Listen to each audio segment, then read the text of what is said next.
time loser, headlong to his death.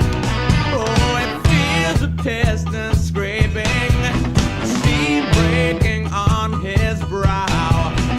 Old Charlie stole the handle, and the train it won't stop going. No, it could slow down.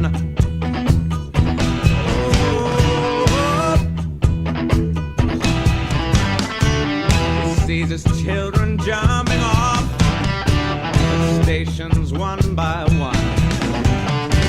His woman and his best friend in bed and having fun.